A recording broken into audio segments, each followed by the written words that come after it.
Hello mga kamamshi, nakaluto na ba kayo ng tanghalian? Ako ay nagpiprito pa ng isda. So, gusto kong babalik ka rin, pero alanganin pa siya mga kamamshi, oh.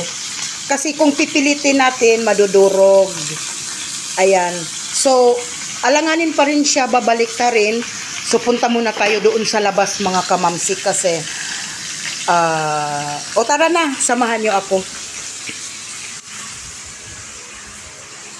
Alam niyo ba mga kamamshi, punta muna tayo doon sa labas kasi may tanim akong alokbati. No? Ayan yung mga alaga kong mga pusa. Ayan.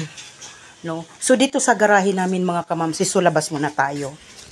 No, kasi habang nagpiprito kasi ako mga kamamshi, ayan, may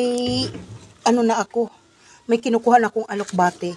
So ang aking alokbati ay lumalago na mga kamamshi. Ayan, no. So, mayroon ding halo siyang oregano at saka may malunggay din. No, alam mo ba ang oregano, maganda din yan mga kamamshi sa niluluto natin, pangpabango yan. Ayan sa ibang bansa, the best talaga itong yung oregano. Alam mo ba binibilad nila yan tapos ginigiling. Ayan. No, so ito ihahalo ko to sa isda mga kamamshi. Alam mo ba yung mga kamamshi yung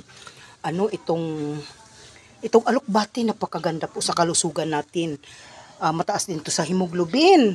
Lahat ng bagay po mga kamamshi, pwede itong ihahalo sa munggo. Maganda din to. So, mayroon na akong napipitas na mga alokbati. Di ba? Isasabaw ko to sa pritong isda. Ayan mga kamamshi.